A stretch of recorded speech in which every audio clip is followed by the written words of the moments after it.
Bonjour à toutes et à tous. Alors, je reviens pour cette troisième vidéo sur ma série concernant Luc, source d'inspiration.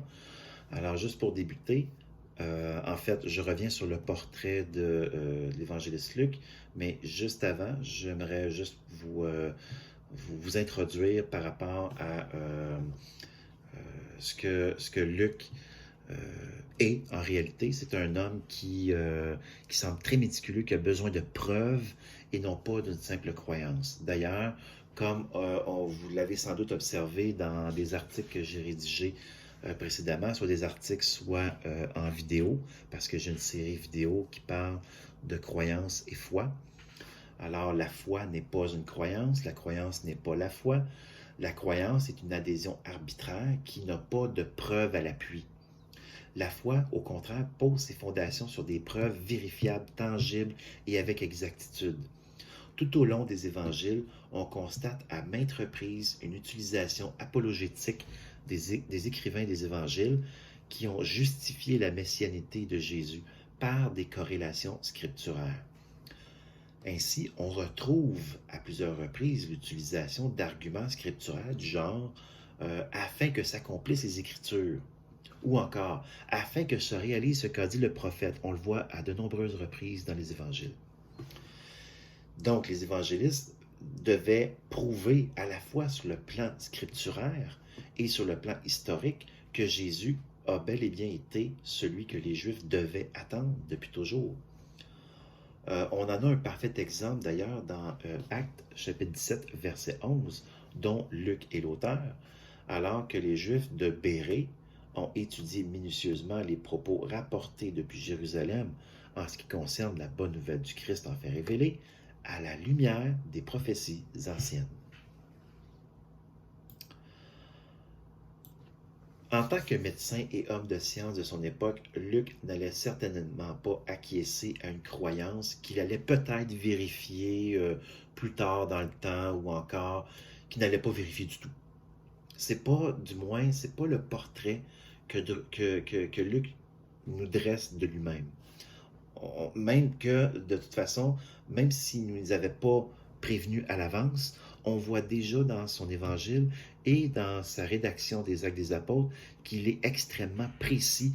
On peut valider à partir des noms des lieux, des nombres qu'il utilise. Juste un exemple, dans son voyage à Césarée, en fait, avec l'apôtre Paul, il nomme le nombre exact, 276 personnes dans le bateau. Luc est quelqu'un de très précis. Donc, pourquoi cette précision? Parce que c'est quelqu'un de méticuleux. C'est un médecin et il agit comme historien. Donc, il décrit avec une précision assez extraordinaire, disons. Donc, on a pu valider à partir de son texte la validité de sa biographie à lui, mais aussi de l'exactitude de ce qu'il nous a transmis. Donc, il s'agit de preuves qu'on peut observer. Et Luc, c'est exactement ce qu'il a fait. C'est dans sa personnalité. Son évangile a été constitué de plusieurs témoignages directs, et ce, afin de recueillir le maximum de preuves de ce qui a été propagé, probablement jusqu'à Antioche. Luc ne s'est pas déplacé sans raison. S'il a eu à se déplacer, évidemment, je crois qu'il s'est déplacé à Jérusalem. C'est mon hypothèse. Il fallait des preuves au même titre que celui qui l'a envoyé pour cette raison, c'est-à-dire Théophile, qui semble avoir mandaté pour cet ouvrage. Et c'est d'autant plus justifié par le fait que ni Luc ni Théophile n'ont été des témoins oculaires directs.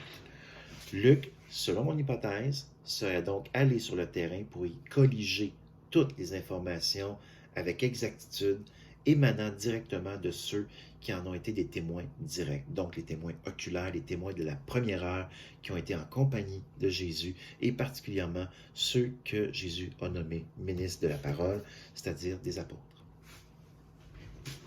Ou encore, Luc a rencontré des disciples de la première heure à Antioche, ce qui est possible, mais très peu probable. ou encore lorsqu'il se trouvait à Troie, mais je ne crois pas à cette hypothèse-là. Est-il possible que Luc ait rédigé aussi hâtivement son évangile suite à l'acceptation de l'évidence des faits? En théorie, il serait peu probable, mais comme on ne sait pas où ni quand Luc a fait cette rencontre personnelle du Sauveur, la possibilité d'un évangile hâtif au plus tard en l'an 50 demeure tout à fait plausible.